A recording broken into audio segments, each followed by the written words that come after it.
From the Library of Congress in Washington, D.C.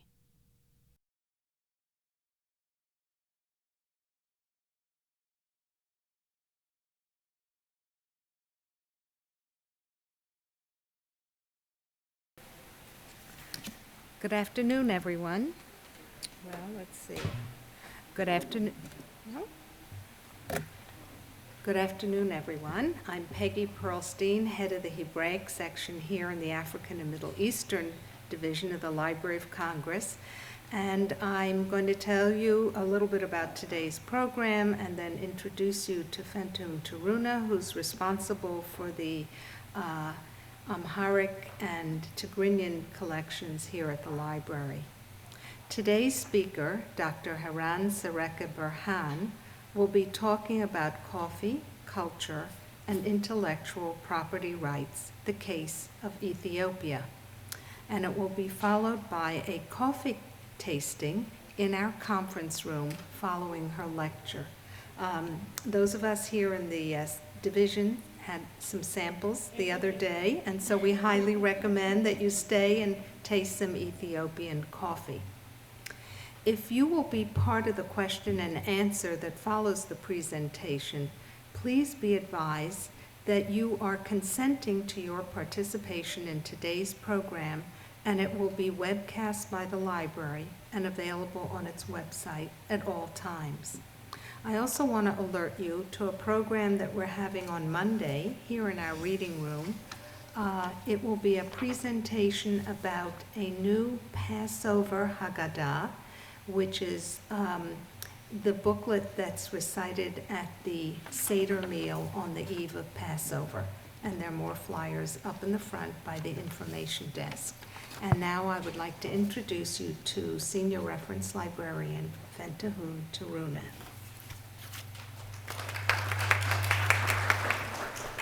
Thank you, Peggy. You all make me feel excited about today's show. I welcome you all on behalf of the African Middle Eastern Division. Before I go into the introducing the main speaker, I think there's some.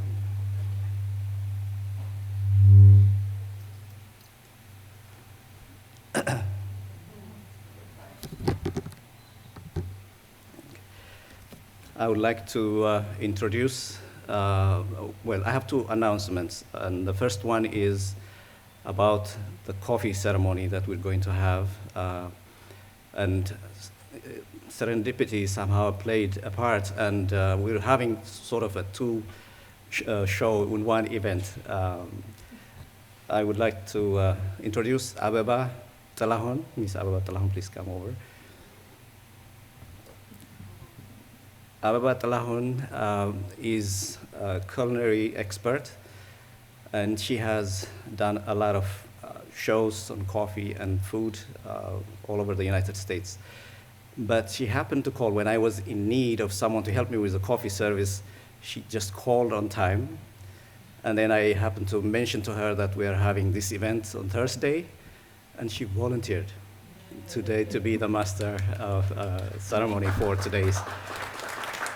And not only that, but she has brought all the stuff, and she has mobilized her husband, who just happened to come from California, and she's just she's given us a lot of love, and she brought the coffee from home, and she has fixed bread, Ethiopian style, I think, and you're going to enjoy a whole lot of show today. So thank you very much, Abeba. Please give her a hand. The second announcement is about what Dr. Heran wrote, and it's in reference to what she's lecturing today. We have about 15 to 20, not 15, about 17 articles, issues of, or copies of her article, and you can, it's going to be given out on a first come, first served basis, and she will be happy to sign that article for you. And now I will introduce our speaker, Dr. Heran. And she has, I think, agreed with me that I call her Dr. Heran. Sereke-Berhan, I don't know if you want to call her Sereke-Berhan. It means dawn of light. Dr. Heran Sereke-Berhan was most recently a postdoctoral fellow at the Frederick S. Pardee Center for the Study of the Longer Range Future and visiting researcher at the African Studies Center of Boston University. Today's lecture is the result of her research work in this university.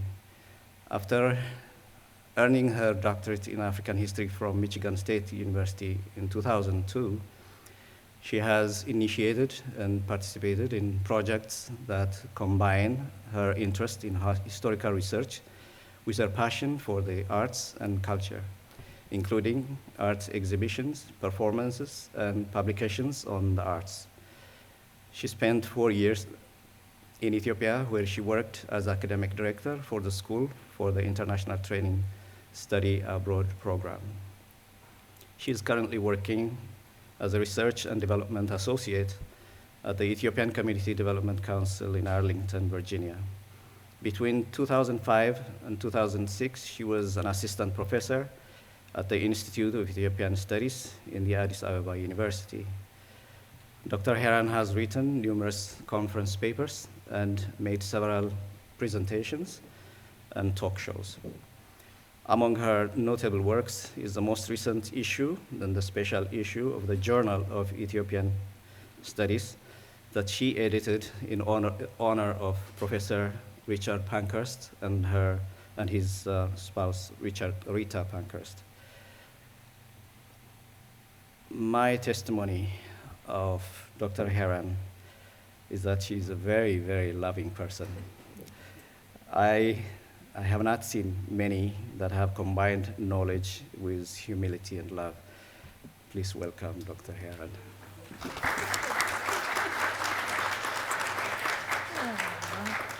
Good afternoon, ladies and gentlemen. Thank you so much, Fanta. That was a very moving introduction. And thank you for the organizers, Peggy, everybody who's been working on this, and Ababa. My goodness, I wouldn't have been the person to make coffee. I don't even know how to make coffee the right way.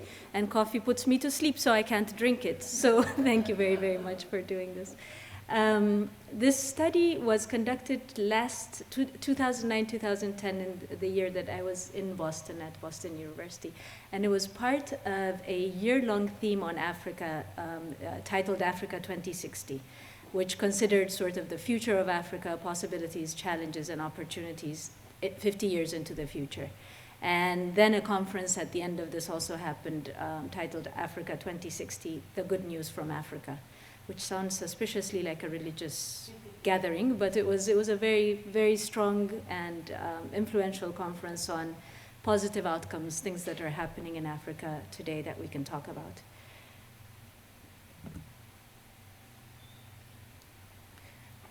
My own introduction to the issue of intellectual property kind of came through the back door. I was working on a CD recording with a friend of mine who was a poet and some musicians, and the central idea to it was a little bit experimental. It was about musicians actually listening to words. They never do. So if you sing a song, musicians don't know the lyrics. They don't know where in the song that word is. So I threw out a challenge to some friends, musician friends, and we put together a CD with poetry and really good jazz and Ethiopian variation music. And then we set about trying to copy the CD, reproduce it, and sell it. And everything came to a standstill. The choices were very few. The first was we either paid for the printing and reproduction upfront ourselves, or we dealt with distributors who would give us a one-time payment, and there was no room for renegotiating or market circumstances to renegotiate what was going on later on. Or the third choice was to go in with a distributor, half and half, and that might or might not work. So the project came to a standstill. And I quickly realized that despite the fact that there was copyright laws and the artists had been, advocating for copyright, the musicians especially in Ethiopia, in a daily way, in a way that made any sense at all, this didn't have bearing on artists' lives, that this wasn't going to be something that artists looked to kind of get their rights over their works protected, or that they would even have an income, anything that was of use for them from their works. So this kind of set off a set of questions in my mind as to who owns what. So, I mean, the first question, of course, was, the muse might come and go, but creativity seldom happens in a vacuum. So who ultimately owns a creative idea was one of my questions. And then I thought about all the different areas, specialized knowledge that's been passed from generation to generation in areas like medicinal plants and artisanal crafts and sacred performances. The list is very long, agricultural cultivation. Who owns those ideas? Is it the community that produces it and has custody over it, or is it the companies that invest and in the research and development part, and then they transform that body of knowledge into goods and services? So all of these questions were buzzing around in my head, and from there, it kind of took more formal shape for Africa that I thought was interesting to investigate. So the two questions that I kind of wanted to address was, can Africa be positioned to benefit from this knowledge production in any way?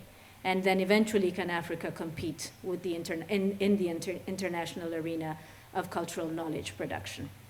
Big questions. And so part of the answer I knew was going to lie in sort of examining the relationship between intellectual property rights and Africa in relation to culture. I'm sure most of you know this, but this is a very new area for me. So I, sort of came up with a working definition of what intellectual property meant. And intellectual property, IP, it refers to a number of distinct types of creations of the mind for which a set of exclusive rights are recognized, with corresponding areas of the law being applicable. And they resemble in many ways property rights.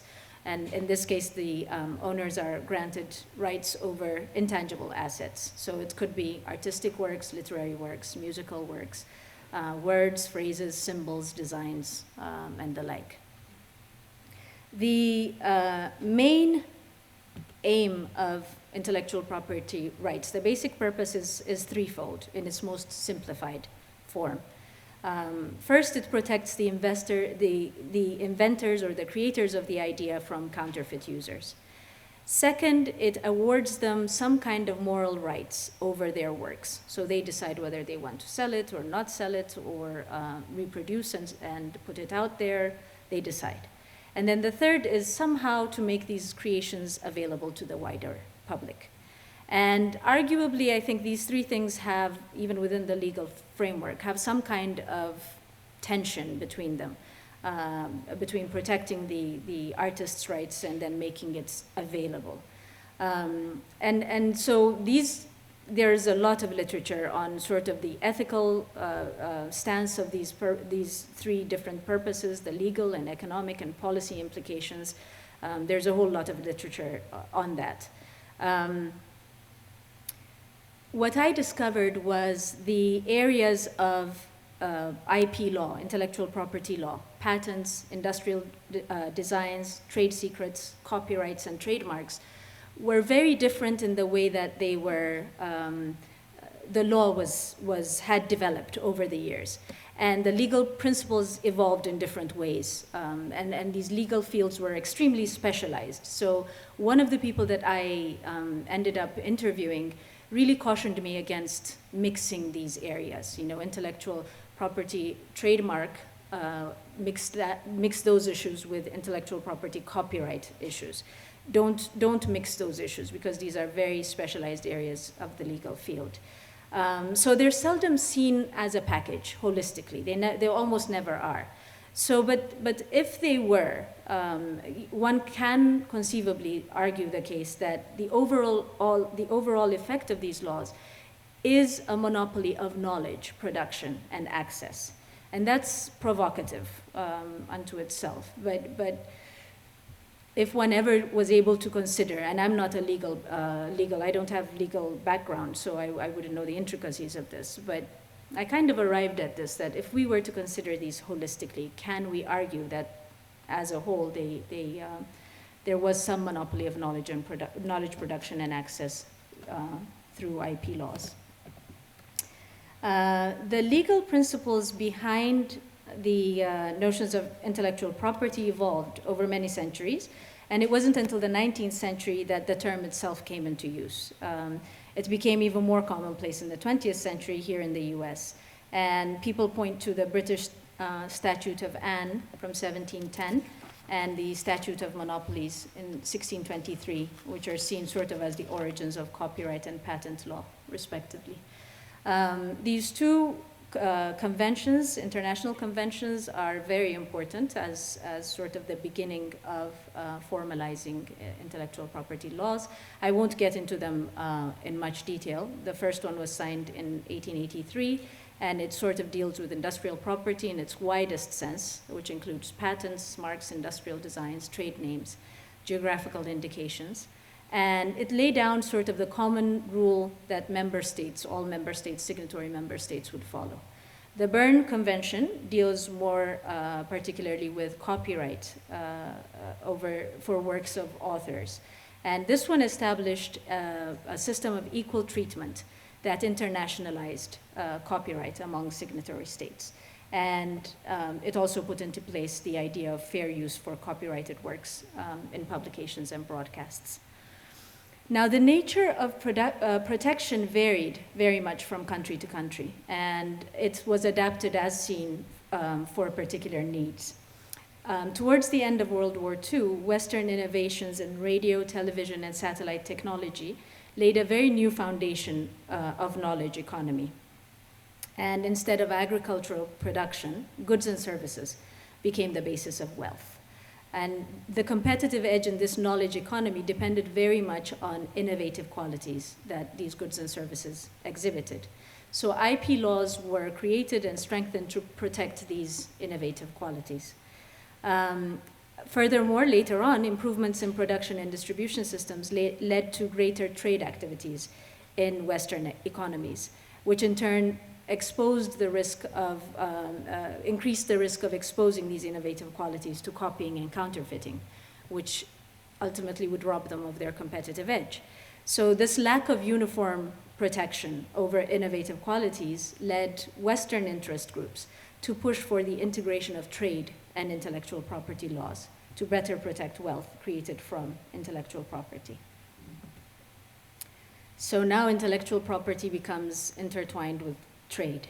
And these two pieces are very important in the international arena. The first is the establishment of the World Trade Organization, and then the trade-related aspects of intellectual property rights that it administers, which really strengthened the link between IP and trade. The World Trade Organization was formed late in 1995, basically to supervise and liberalize international trade. And it has different frameworks for negotiating and formalizing trade agreements and a dispute resolution process as well. TRIPS is a very active set of rules that is there. The objective of it is to support and promote innovation and creativity to the mutual advantage of users and creators. And it sets the requirement standard for copyright rights. It was introduced, TRIPS was introduced, it introduced IP law into the international trade system for the first time. And it remains the most comprehensive international agreement on IP to date. As it pertains to Africa and development issues, the views are very mixed. There are those that argue for it, there are those that argue against it. Those against it argue that there is already an uneven set of advantages that are built into the IP system. Africa is not recognized as a significant contributor to the production of knowledge, and if Africa is recognized at all, the originators of knowledge are quickly factored out of a value chain, which awards the research and development investments through the benefits of trade. They also argue that developing economies are already on the margins of global trade relations, and observing any kind of intellectual property rights will only entrench the continent even further into those margins. those that argue for the case of observing intellectual property rights claim that it would eventually decrease Africa's dependency on agricultural products and commodities. And Africa is largely relegated to this production of commodities and agricultural products. And this is vulnerable to market changes and environmental factors, and Africa is always suffering from that kind of vulnerability. Those for it also argue that it will allow eventually the developing economies in Africa to bypass traditional market arrangements and eventually leapfrog into generating higher export incomes through using intellectual property tools. And the debate rages on. There is no consensus, really. One advocate of using these intellectual property tools to benefit African economies based here in DC is a development group known as Light Years IP. And this group, what this group stands for or did was it recognized early on the importance of the intangible value of products in generating corporate income in the US. And they define intangible value as non-physical characteristics of products such as uniqueness, reputation, or tradition. And here in the US, commonly this is represented in a company's IP portfolio, and this includes technological know-how, brands, trademarks, patents, and other forms. Intangible assets over the years have become the greater part of a company's income. And the importance has shifted from being solely a legal issue to being a core part of overall business strategy. Small and large businesses in the US seek profitable licensing programs and market niches through design and packaging. And so Light Years IP suggests that transposing these standard practices to international export trade will help developing countries seeking to capture higher returns from their products. And so the countries can therefore focus from increasing production of commodities to using IP tools to enhance their intangible value, determined by uniqueness, reputation, and tradition. And I mentioned Light Years IP because they were the group that eventually advised the Ethiopian group that began this initiative for trademark for coffee. In terms of coffee itself, the world trade in coffee has changed over the years, and as early as the 6th century, Abyssinia, the area that Ethiopia now is in, was the principal region that was supplying the Arabic world. And supplies reached Yemen, currently what's Yemen today, around the 15th century or earlier. From there, it went to Southeast Asia as far as Ceylon and Sumatra. Then the Dutch East Indies soon became an important region for coffee production. And between the 16th and the 19th century, other colonial powers introduced coffee into their territories. Coffee, like other prime commodities, suffers from overproduction, which also results in very dramatic rises and falls of price. The market fluctuations and peculiarities are very specific to coffee. I don't know how many of you may remember, but between 1999 and 2004 was sort of the lowest decline of coffee prices in 30 years. It was very dramatic. And the international market created a global crisis, pretty much. And part of the reason for this crisis, what had happened was that there was an oversupply of coffee in the market. And part of that was based on the policies of multinational financial institutions such as the IMF and the WTO that had offered loans to poorer countries. In this case, I think it was Vietnam. And suddenly Vietnam went from being a small producer in the early 1990s to the second largest by 2000. And so unfortunately, this didn't necessarily result in higher income or better livelihoods for the farmers themselves, because the oversupply kept the prices low. This caused a crisis, a huge crisis for coffee farmers. And this is we're talking about 30 to 60 million of the world's population. And there was mass migration to urban centers. Those who decided to stay on their farmlands in Ethiopia, a lot of them decided to grow chat instead of coffee. This is a narcotic that's consumed widely in the Middle East and in the Horn of Africa, and it's a kind of crop that doesn't even require much in terms of maintenance. And immediately the fate of farmers changed because a bushel of chat, also known as QAT, could sell for as high as $9, while coffee at that time would bring 0.01 cents. So the math was very clear. There are certain peculiarities to the coffee industry and the coffee market. On the consumer side, demand is never affected, it's not affected very greatly by price change. On the supply side, farmers might be able to increase their yield short term by using fertilizers, but there's a very cyclical nature to the coffee growing period. It takes anywhere from 3 to 5 years to grow coffee for it to reach full production. So this built-in lag time often results in overproduction and price inelasticity. The other piece to this is that the New York Coffee Sugar Cocoa Exchange price, which functions as the main futures price reference price, it ultimately controls the price that's paid to farmers. And there at the New York Coffee, Sugar, and Cocoa Exchange, the prices paid to farmers were very different than prices paid to producers in exporting countries. And the retail prices, sorry, let me say that again.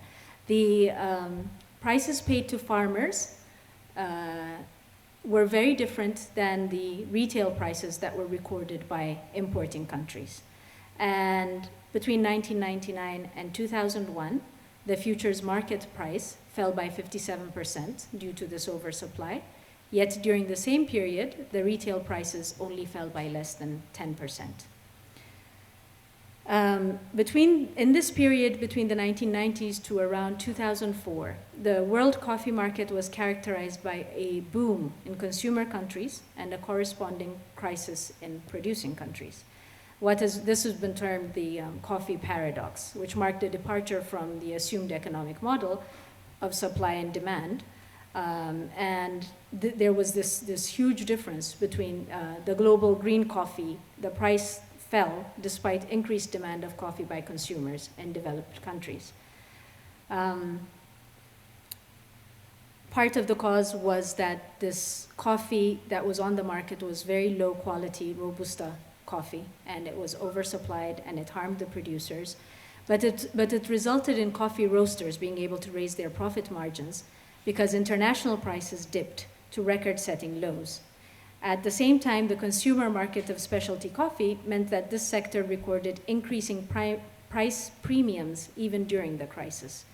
The specialty coffee industry was in dire need of high-quality coffee of the kind that Ethiopia produced, Yirga Cafe, Heran Sereke-Berhan, and this could be easily geared towards the niche market.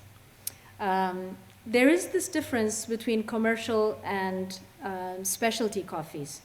I didn't know this until I did this research.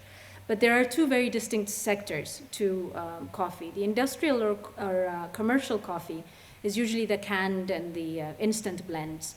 And the specialty coffee or gourmet coffees are the kinds that the specialty distributors deal with. And the US is the highest consumer of world coffee, followed by Germany, then Japan. And industrial coffees make particular use of Robusta beans, lesser grade beans, coffee beans in their blends. Specialty coffees are generally much smaller in volume, and they account only for about 10% of all coffee exports. The price, though, is very, very high. The retail estimates in 2001 measured the total US specialty market at nearly 11 billion. And even though growers were suffering in this period of the crisis, international companies were reaping record profits by taking advantage of lower prices. Ethiopia is and was then producing Arabica beans, which is very much sought after by the specialty industry. And unfortunately, though, its selling price was pegged to the New York coffee CSCE's commodity price. And so this discrepancy between the selling price and the commodity price was one of the key issues that the Ethiopian Fine Coffee Initiative sought to address, and I'll say a little bit more about that in a minute. Most of you know that what the growing demand for the specialty coffee industry and how that kind of took off here in the 1970s. What happened as a part of the coffee cartel between Africa, Latin America, and the US collapsing. There was a cartel in place that dealt with stabilizing volatile prices and guaranteeing some kind of aid to coffee producing countries and fixing production quotas for coffee exports, basically to kind of stabilize the market. But this cartel fell apart in 1989, and from that point on, it was as though all countries could compete on the market, and most of them started focusing on quality production instead of quantity production.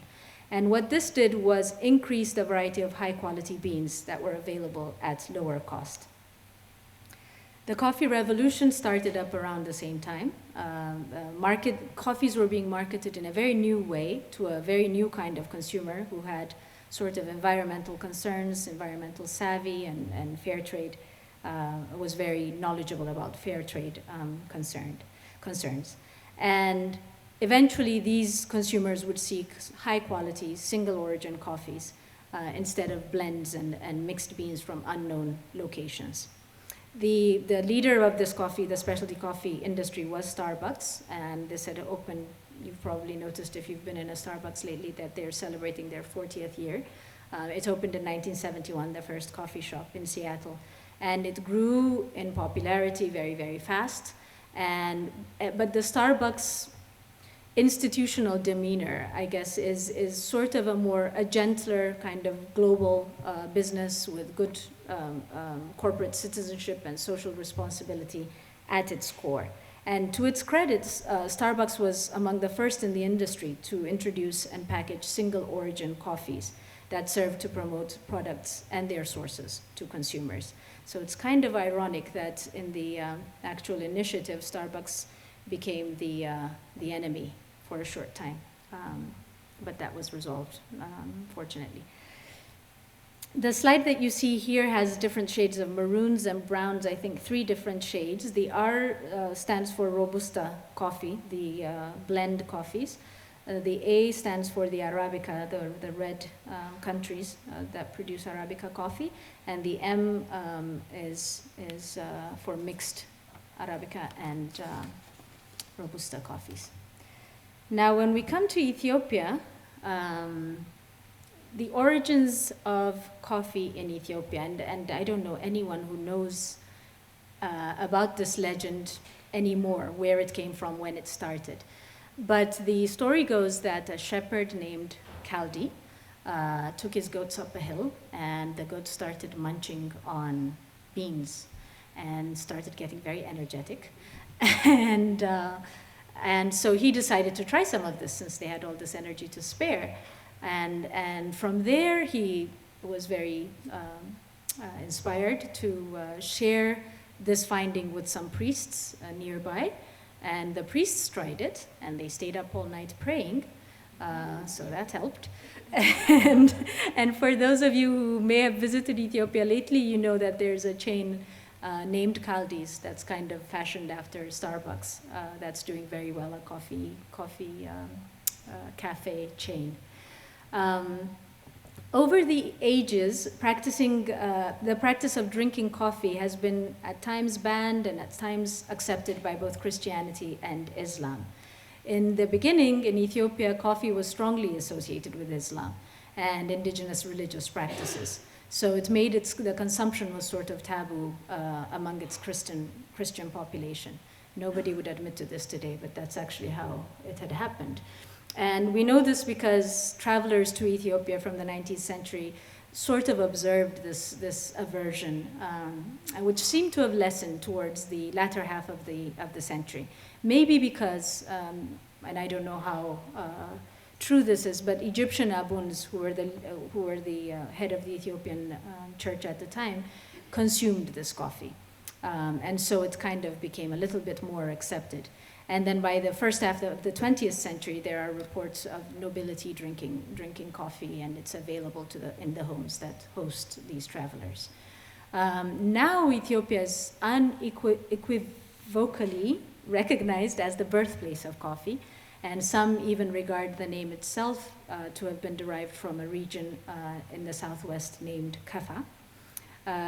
Coffee still grows wild in mountain forests in Ethiopia, and one of the strongest reasons why there is this belief that coffee originated in Ethiopia is that there is a very vast gene variation of coffee in Ethiopia. And there are local gene banks there.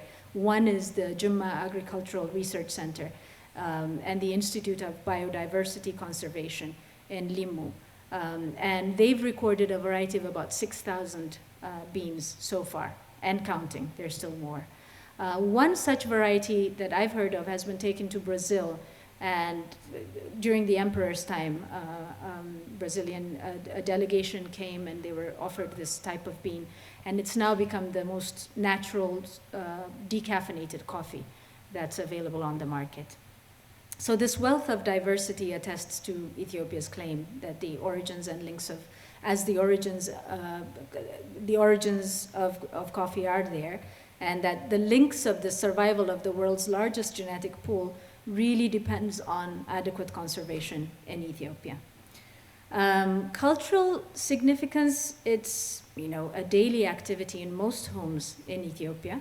The economics to this was that Ethiopia is considered the oldest exporter of coffee. In 2005, and I'm sure there are figures from since then, but Ethiopia was the 6th largest coffee producer and the 7th largest exporter worldwide. This kind of gives you a sense of why it's important as a commodity, but not so much the cultural background to this. Coffee preparation and consumption is included in most religious festivals for Islam and Christianity, and it also serves as a key element in sacred ceremonies and rituals connected to indigenous religions. In Oromo traditional belief systems, coffee is assigned ceremonial roles as part of a ritual meal, and is thought to bring blessings through invocations and prayer. In parts of Wello, coffee is thought to have spiritual powers to protect households, and it's very venerated in certain areas. In a women's ritual known as atete, coffee is used as a symbol of penance for offenses that have been committed. And then in possession cults, known collectively as zar, believed to have originated in the northern highlands of Ethiopia, coffee is used to rid people of afflictions and unwanted spirits, and it's used to stimulate recitations and prayers. Beyond this religious context, modern Ethiopian coffee ceremony borrows some pieces from these older practices, and Ethiopia ranks as one of 2 countries in which consumption is also very high. I think the other one is Brazil. And as you can see, the woman sitting there is sitting with a brazier with coal, and there's grass on the ground, a little bit of green that you see on the ground. Sometimes there's flowers strewn in there, and she roasts the coffee up on top of the coal, and then the coffee is ground and brewed in the jabana, on the clay container on the right. And it's enjoyed among neighbors, friends, people who drop in, and it's brewed 3 times traditionally, if you have the time to stick around. It's the first, the second, and the third brewing. Progressively, it gets weaker, the coffee. The first is the strongest, the abul, bunna. And so there is quite maybe one would liken it to Japanese tea ceremony, or even Senegalese tea ceremony, or Kenyan. There's quite a bit of cultural significance for coffee and coffee preparation. There are regional variations to how it's done, how it's consumed. Sometimes it's consumed with butter, sometimes with salt. And also the jabanas have regional variations. Sometimes the necks are longer, sometimes there's 2 spouts. And there's all kinds of aesthetics involved in decorating the jabana as well. There's also a lot of knowledge in Ethiopia about coffee cultivation. And in different regions of Ethiopia, and here we have Javanaz showing the different regions, produce distinct kinds of coffees, such as the Harar, Yirga Jaffe, Sidamo coffees. Coffee is cultivated by small farmers, so it's not a plantation activity. And they have very rich traditional knowledge about its planting, its harvesting, and its processing. Generally, coffee is shade grown without fertilizer, so it's organic. And there are 4 kinds of production methods: forest, semi-forest, garden, and plantation, which is used to cultivate the coffee. And so it's mostly entirely organic, the way the coffee is produced. And after it's harvested, the coffee can be processed in 2 different ways, dry or wet. And washed coffee receives higher market price, but most of the Ethiopian coffee itself, the exported coffee, is naturally sun-dried. So coffee connoisseurs, and there's a whole vocabulary to this, just like wine, they describe Harar, Yirga Jaffe, and Sidamo coffees in very specific terms: fruity, citrusy, aromatic, clean, and bright acidity. So those of you who are coffee drinkers might appreciate this. Or coffee with dark chocolate notes. These are the areas. There's more of places where coffee grows, and with 6,000 varieties, genetic varieties, I'm sure we're going to discover a whole lot more in terms of the regions that grow specialized coffee beans. Needless to say, a lot of people depend on coffee for their livelihoods, and the estimate I've seen is close to 15 million, or 1 person in every 5 depends directly or indirectly on coffee for income. Ethiopia's coffee is, I mentioned, Arabica, and this kind of coffee grows in drier climates, in mountainous elevations of about 1,000 meters or more above sea level. It takes much longer to reach maturity, 3 to 5 years, and the retail price is quite high, $15 to $25 per pound in the global market. The Robusta kind of coffee is more disease resistant, so that's why it makes it much more easier to grow. And it grows in much less time and in lower altitudes. And this is the coffee that's used in most blends. I am running out of time.